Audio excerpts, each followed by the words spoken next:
नमस्कार दोस्तों। हमारी आज की कहानी है साहूकार। किसी गांव में एक साहूकार रहता था। उसके 3 बेटे थे, रामलाल, श्यामलाल, मोहन कुमार। साहूकार के पास रुपए पैसे की कमी न थी, किंतु अब उसकी उम्र बढ़ रही थी। वह अधिक मेहनत नहीं कर पाता था। इसीलिए उसने सोचा कि चलो अपना व्यापार बेटों को सौंप दूं।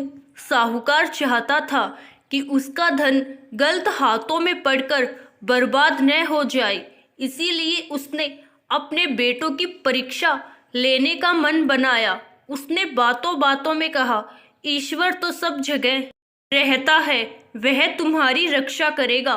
तुम लोग मुझे ऐसी जगह से एक एक अशर्फी लाकर दो जहां कोई देख न रहा हो। तीनों बेटे पिता की बात सुनकर चल पड़े। रामलाल को पता था कि पिताजी पैसे कहाँ रखते हैं। जब साहूकार सो रहा था तो उसने एक अशर्फी चुपके से उठा ली।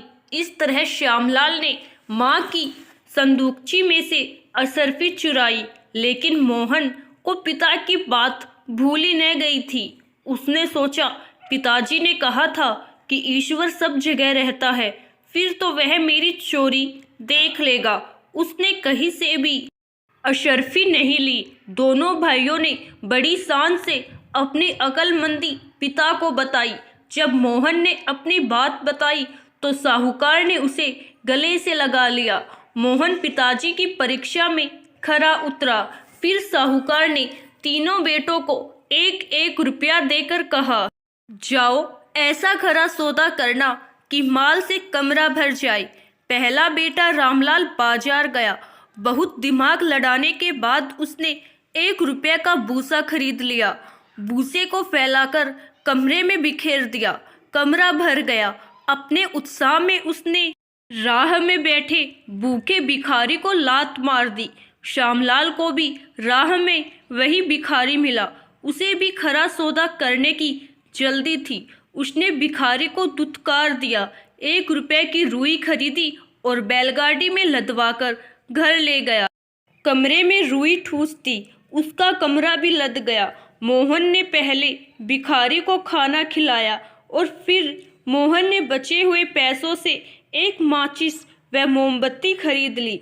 जब साहूकार देखने आया तो उसने वही मोमबत्ती अपने कमरे में जला दी। सारा कमरा रोशनी से जगमगा उठा। दरअसल साहूकार ही भिखारी बनकर राह में बैठा बेटों की परीक्षा ले रहा था। उसे बड़े 2 बेटों से बहुत निराशा हुई। वह मोहन से बोला, वाह बेटा, तुमने किया है खरा सौदा। इंसान वही है जो दूसरों के दुख पहले दूर करे और बाद में अपने लिए सोचे। साहूकार ने मोहन को अपनी सारी संपत्ति सौंप दी। मोहन ने कहा, पिताजी, हम तीनों भाई मिलकर आपके काम की देख रेख करेंगे। साहूकार की आंखें खुशी से भर आई। बड़े भाइयों ने भी मोहन से मानवता की सीख ली और सब मिलजुल कर रहने लगे। आशा करती हूँ दोस्तों आपको हमारी आज की कहानी जरूर पसंद आई होगी। धन्यवाद।